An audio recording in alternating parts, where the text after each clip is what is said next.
அனைவருக்கும் வணக்கம். துகள்களின் நூல் அறிமுக வரிசையில் இரண்டாவது நூலாக அண்ணன் EMS கலைவாணன் அவர்களின் ஒரு சவர்க்காரனின் கவிதை மயிர்கள் நூலை மீண்டும் என்னுடைய அன்பு தோழி கனிமொழி அவர்கள் அறிமுகப்படுத்தியிருக்கிறார். இந்த நூல் திருவண்ணாமலையில் அறிமுகப்படுத்தப்பட்ட ஒரு நூல்.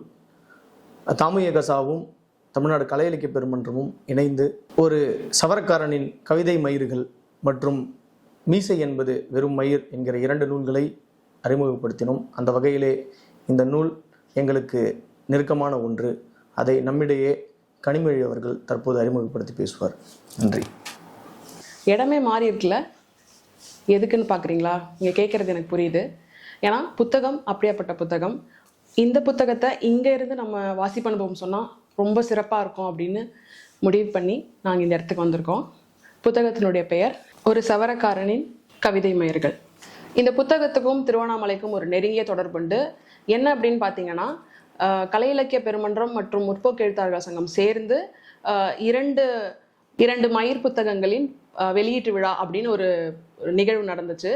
கிட்டத்தட்ட அந்த நிகழ்வு எல்லாராலையும் பேசப்பட்டுச்சு. ஏன்னா தலைப்பு அந்த மாதிரியான ஒரு தலைப்பு.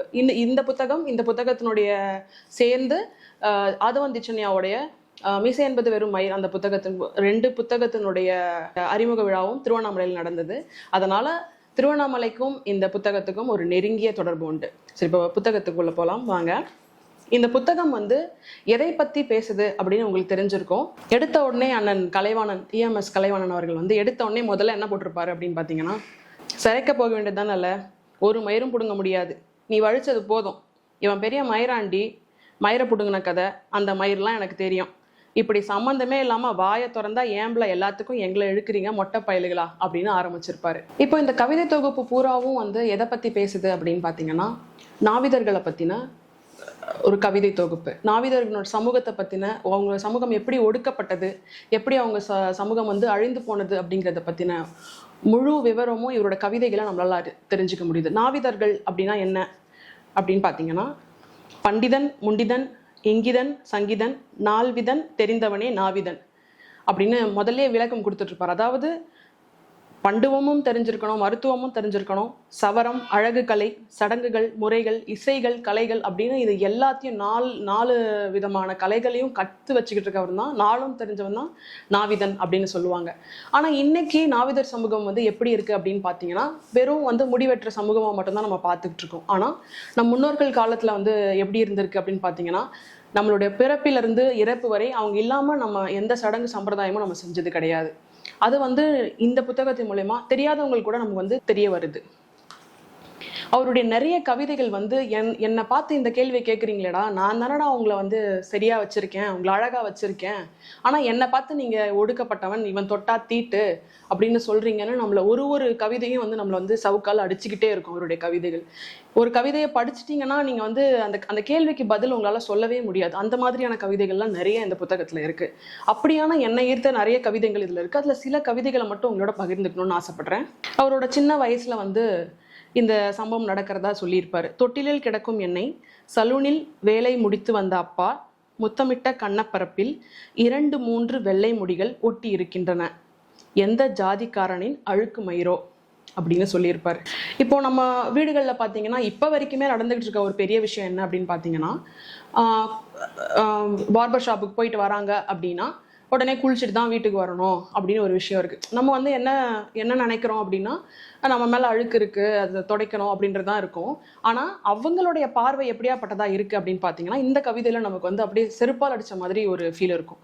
செத்த வீட்டுக்கும் பார்பர் ஷாப்புக்கும் போனவங்க குளித்த பிறகுதான் வீட்டுக்குள் வரணும், ஒட்டிய முடிகள் போவதற்கும் நாசுவன் தொட்டதற்கும். நான் உங்களை க்ளீன் பண்ணுறேன், ஆனால் நீங்கள் என்ன ஒரு தீட்டை தானே பார்க்குறீங்க அப்படின்னு இந்த கவிதையில் சொல்லியிருப்பார். நிறைய விஷயங்கள்ல பார்த்தீங்கன்னா, நாவிதர் வீட்டு பெண்மணிகள்லாம் பார்த்தீங்கன்னா மருத்துவம் நிறைய தெரிஞ்சு வச்சுருப்பாங்க. குழந்தையை எப்படி ஹேண்டில் பண்ணுறது, அவங்களை குளிப்பாட்டுறது எப்படி, அவங்களுக்கு ஒரு உடம்பு சரியில்லை அப்படின்னா அவங்கள எப்படி நம்ம பார்த்துக்கணும், எந்த மாதிரி மருந்துகள் கொடுக்கணும் அப்படின்னு அந்த வீட்டு பெண்களுக்கு இயல்பாகவே அது தெரிய வரும். ஏன்னா அவங்களுடைய சமூகம் மொத்தமும் இந்த 4 விதைகளும் கற்று வச்சுருப்பாங்க. எல்லா வீட்டினுடைய நல்லது கெட்டதுக்கும் போயிட்டு வரவங்களா இருப்பாங்க. இப்போ ஒரு பொண்ணு வயசுக்கு வந்துடுச்சு அப்படின்னா அந்த வீட்டில் கண்டிப்பாக அவங்களுடைய பங்கு நிறைய இருக்கும்.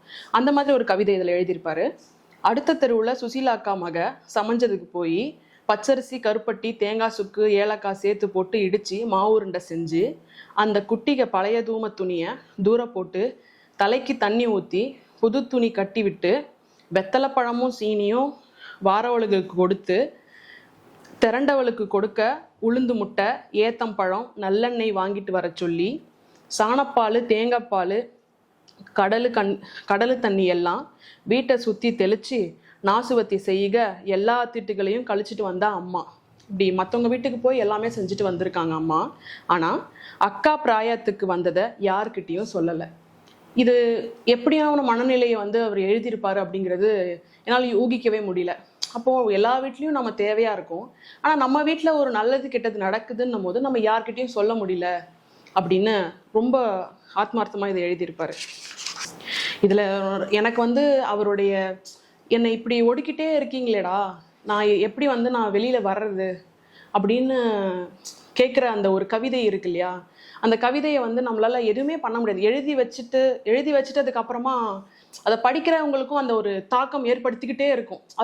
அது சவரக்காரனின் கவிதை மயிர்ன்ற தலைப்பிலே வந்து பார்த்தீங்கன்னா, நான் எழுதி வைக்கிறேன் போங்கடா அப்படின்ற மாதிரி இருக்கும். அந்த கவிதை இது எல்லா தொகுப்புலையுமே ஒரு சிறந்த கவிதையாக நான் பார்க்குறது வந்து இந்த கவிதையை.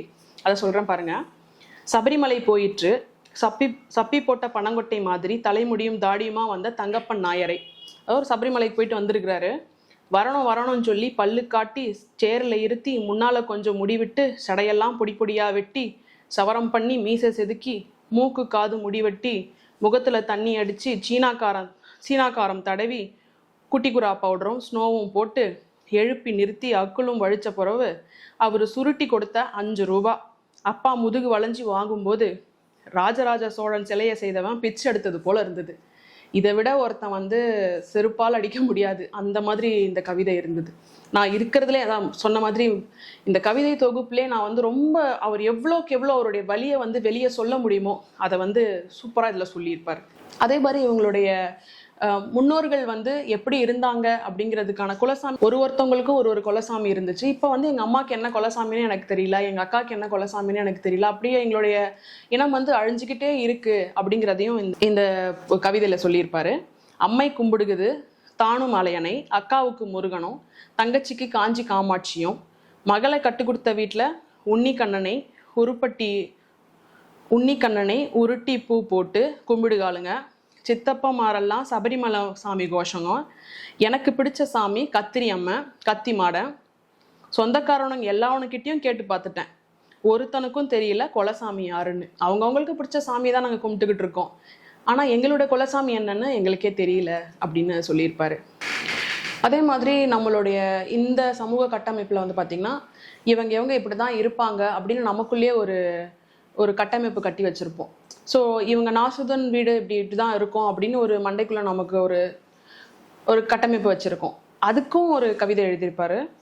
அம்மாவுக்கு வீடு எப்பவும் சுத்தமாக இருக்கணும், அவளுக்கு துவர்த்து பெட்ஷீட்டு ஒன்றையும் ஒருத்தரையும் தொட விட மாட்டா. சட்டி பானையெல்லாம் கழுவி தேஞ்சு போயிருக்கும். ஒரு மாதிரி பட்டை மீனெல்லாம் திங்க மாட்டா. ஒரு நாள் வீட்டுக்கு வந்த செட்டி தெரு ஸ்ரீமதி சொல்லிட்டு போனால், மல்லிகா காலுக்கு அடுக்கலை நாசுவ குடி மாதிரியா இருக்கு, பிராமணத்து வீடு தோத்து போயிடும். அப்போது அவங்க தான் சுத்தமாக இருப்பாங்களா, மற்றவங்கெல்லாம் சுத்தமாக இருக்க மாட்டாங்களா? ஏன் எங்கள் அம்மா சுத்தமாக வச்சுருக்கிறது எவ்வளோ பெரிய விஷயம், அதை வந்து நல்லா வச்சுருக்கேன்னு பாராட்டிட்டு போயிருக்கலாம்ல. பிராமண வீடு மாதிரி இருக்குது அப்படின்னு சொல்ல வேண்டிய அவசியம் என்ன? நல்லா இருக்குன்னு சொல்கிற மனசு கூட நம்மக்கிட்ட இல்லை அப்படிங்கிறத ஒரு சவுக்கடியாக இதை சொல்லியிருப்பாரு. முக்கியமாக சின்ன வயசில் வந்து அவருக்கு ஏற்பட்ட பெரிய பெரிய தாக்கங்களில் இந்த கவிதை மூலயமா ஒரு நிகழ்வை வந்து சொல்லியிருப்பாரு. முதல் பந்தியில் பக்கத்து களை கட்டி இருந்தது பிச்சாண்டி ஆச்சாரியான் கல்யாண வீடு. முதல் பந்தியில் பக்கத்து கோவிந்தன் நாயர் இலைக்கு பருப்பு வந்தது. இப்பவே யாம்புல இருந்திய சோறு விளிம்பின ஒருத்தன் ஓடுங்கள நாசுவன் தாயொலி எழுப்பி விட்டான், என்னையும் என் அம்மையும். இப்பவே யாம்புல இருந்தீங்க, சோறு விளிம்பின ஒருத்தன் ஓடுங்கள நாசுவ தாயலி என்று எழுப்பி விட்டான், என்னையும் என் அம்மையும். எல்லா விசேஷ வீட்லேயும் ஒரு ஞான பிரகாசம் இருப்பான் எங்களை விரட்டி விடுகிறதுக்கு. அது மாதிரி ஞான பிரகாசம்னு ஒருத்தன் வந்து எங்களை எழுப்பிட்டுட்டான். அதே மாதிரி ஒவ்வொரு கல்யாண வீட்டுங்கள்லையும் நாங்கள் முதல்ல சாப்பிடக்கூடாது அப்படின்ற மாதிரி இந்த கவிதையை சொல்லியிருப்பாரு. எல்லாம் செய்யறதுக்கு நாங்கள் முன்னாடி நிற்கிறோம், நல்லது கெட்டது அப்படின்னு எல்லா விஷயத்துலையும் நாங்கள் முன்னாடி இருக்கிறோம். ஆனால் சாப்பிடும்போது மட்டும் இவங்கெல்லாம் சாப்பிட்ட பிறகு தான் நாங்கள் சாப்பிடணும் அப்படின்னு இதில் சொல்லியிருப்பாரு. இந்த வழிகள் எல்லாம் ஒரு இந்த வழிகளெல்லாம் வச்சு வச்சு வச்சு எத்தனை வருஷத்தினுடைய வழியாக இதை வந்து நான் இதை பார்க்குறேன். இந்த தொகுப்பு வந்து பார்த்தீங்கன்னா 2014 முதல் தொகுப்பு வந்திருக்கு. இப்போ நான் கையில் வச்சிருக்க தொகுப்பு வந்து பார்த்தீங்கன்னா 4வது பதிப்பு. இன்ன வரைக்கும் இந்த தொகுப்பு இன்னமும் நிறைய பேர் இடத்துல போய் சேரணுங்கிறது மட்டும்தான் எல்லாருடைய கனவாகவும் இருக்குது. அதே மாதிரி இந்த தொகுப்பில் வந்து பார்த்தீங்கன்னா நாகர்கோவில் பாஷை நிறைய நாகர்கோவில் காரங்களுக்கு வந்து இன்னும் நிறைய ஈஸியாக புரிஞ்சிக்க முடியும். அவங்களுடைய வட்டார வழக்கு மொழியிலே இது கவிதை எழுதியிருக்கிறது வந்து கவிதைக்கே வந்து புது நடையாக இருக்கும். இந்த கவிதை தொகுப்பு வந்து ஏன் எல்லாரும் படிக்கணும் அப்படின்னு நாங்கள் விருப்பப்படுறோம் அப்படின்னா, ஒரு சமூக வந்து இல்லாமையே போய்கிட்டு இருக்கு. அந்த இல்லாமல் போய்கிட்டு இருக்கிறதுக்கான காரணம் என்னன்னு நம்ம இது வரைக்கும் திரும்பி பார்க்கல. நம்ம வந்து நிச்சயமாக கடைக்கு போயிட்டு வந்தால், சலூன் கடைக்கு போயிட்டு வந்தால் நம்ம குளிக்கிற ஆளுங்க தான். ஆனால் அதை எப்படி எந்த மனநிலையில் நம்ம அடுத்த தலைமுறைக்கு கொண்டு போகணும் அப்படிங்கிறதுக்கான ஒரு பெரிய முன்னெடுப்பாக நான் இந்த கவிதை புத்தகத்தை பார்க்குறேன். அந்த வகையில் இந்த கவிதை தொகுப்பு வந்து என்ன ரொம்ப பாதித்த புத்தகம். நீங்கள் எல்லாமும் வாசிக்கணும்னு நான் ரொம்ப ரொம்ப ஆசைப்படுறேன்.